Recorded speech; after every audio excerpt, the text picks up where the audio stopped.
తెలంగాణ రాష్ట్ర వ్యాప్తంగా ఇప్పుడు ఒకటే హాట్ టాపిక్‌గా మారింది. అక్కడ కాళేశ్వరం ప్రాజెక్ట్‌పై తీదే విత్తన మరోపై కవితను కొద్ది సేపటి క్రితమే పార్టీ నుంచి సస్పెండ్ చేయడం జరిగింది. కేటీఆర్ అయితే మన వద్ద జాతీయ ఉపాధ్యక్షురాలు అదేవిధంగా మహబూబ్‌నగర్ పార్లమెంట్ సభ్యురాలు డీకే నారాయణ వారిని అడిగి చెప్పండి మరి ఇప్పుడు ఇక్కడ కాళేశ్వరం ఒక పక్క, ఒక కుటుంబం ఒక పక్క, వీళ్ళందరి మధ్యలో ఈరోజు కవిత ఏడుపులు అదేవిధంగా బయట మరి అంటే కొద్దిసేపటి క్రితం సస్పెండ్ చేయడం పార్టీ కూడా పెట్టే అవకాశం ఉన్నట్టు కూడా సమాచారం ఉంది. ఏం చేయాలి? సో మేము గతంలో నుంచి చెప్తూనే ఉన్నాం, ఇది కుటుంబ పంచాయతీ. కుటుంబ పంచాయతీలో పవర్ పంచాయతీ. సో పవర్ పంచాయతీలో పాలిటిక్స్ డైవర్షన్ బహు రాజకీయం.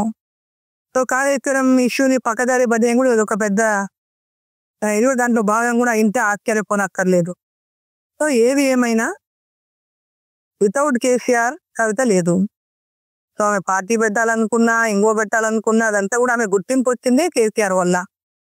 ఆమె కదా అమెరికాలో ఉద్యోగం చేసుకుంటూ ఉండేది. తండ్రి ముఖ్యమంత్రి అయినని ఇండియాకి వచ్చిండు. తెలంగాణ ఉద్యమంలో పార్టిసిపేట్ చేసిండు. తండ్రి ఉన్నదని తండ్రి ముఖ్యమంత్రి అవుతాక అందరు వచ్చిండు. వాళ్ళ ఫ్యామిలీ మెంబర్ అందరూ ఒకరు ఒక పదవిని అలంకరించిండు. సో ఇది తరాల్ పార్టీ అంటే వాళ్ళ ఫ్యామిలీ పాలిటిక్స్ అన్ని కూడా.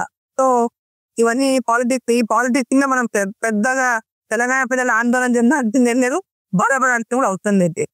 ఇప్పుడు మనం ఈ సిబిఐ విచారణ ఎంతవరకు అంటే ఒకవేళ సిబిఐ విచారణ కేంద్రం కూడా ఆమోదిస్తే ఎన్ని రోజులు విచారణ కంప్లీట్ అవుతుంది? ఒకవేళ వాళ్ళు నిజంగా తప్పిదాలు జరిగిన విషయం అందరూ తెలుస్తుంది కాళేశ్వరం ప్రాజెక్ట్ పై. అంటే సిబిఐ విచారణ చేస్తే ఎవరెవరు అంటే దోషులుగా తెలియ అవకాశం?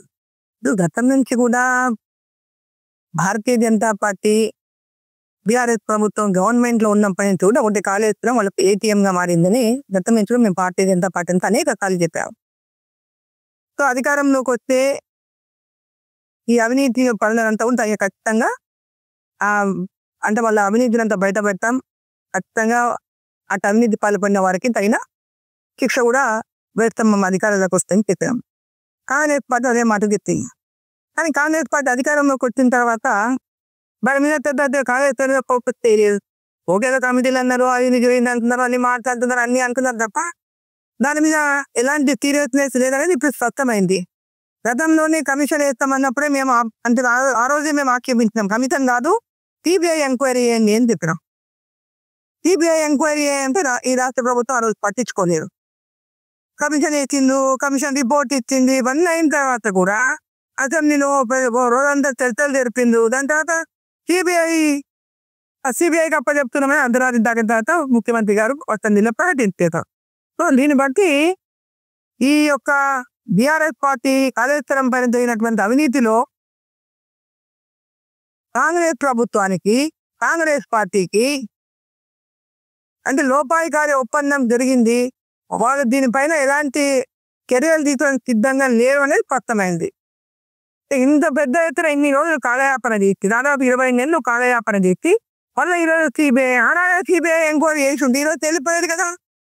ఇదంతా కేవలం కాలయాపన చేయడంలోనే ఏ విధంగా రక్షించాలనేటటువంటి లక్ష్యం అంటే ఆ లక్ష్యంతోనే నేను ఇప్పుడు కవితలు సస్పెండ్ చేయడం జరిగింది. ఒకవేళ మీరు జాతీయ ఉపాధ్యక్షురాలియా, ఒకవేళ వేరే పార్టీ అంటూ లేదు, ఒకవేళ బీజేపీ వైపు వచ్చే అవకాశాలు అంటే ఏమైనా ఆలోచన చేస్తే మీరు దానికి ఎట్లా యాక్ట్? అటువంటిది భారతీయ జనతా పార్టీలో ఉంటుందని చెప్పి నేను అనుకోను. స్పష్టంగా తను జైలుకి వెళ్ళొచ్చింది, అనేక ఆరోపణలు ఎదుర్కొన్నది. ఆరోపణలు ఎదుర్కొని జైలుకి వెళ్ళొచ్చిన తర్వాత భారతీయ జనతా పార్టీలో ఆమె వస్తానంటే వెల్కమ్ చేస్తానటువంటి ఇటువంటి పరిస్థితి ఉండదని అనుకుంటే ఇది ఇక్కడ పరిస్థితి. ఒకవేళ ఆ ఆలోచన బీజేపీ పార్టీలోకి రావాలనే ఆలోచన ఏమాత్రం ఉన్నా కూడా అంటే బీజేపీ అవకాశం లేదు. ఎందుకంటే గతంలో ఆమె మద్యం కేసులో కూడా జైలుకి వెళ్ళొస్తున్న నేపథ్యంలో బీజేపీ ఏమాత్రం అవకాశం ఇవ్వదంటూ కూడా జాతీయ ఉపాధ్యక్షురాలు అదేవిధంగా పార్లమెంట్ సభ్యురాలు ఎంపీ అంటున్నారు. మహబూబ్నగర్ నుంచి మన తొలి ఎదుర్కొడతాం మీ మధు.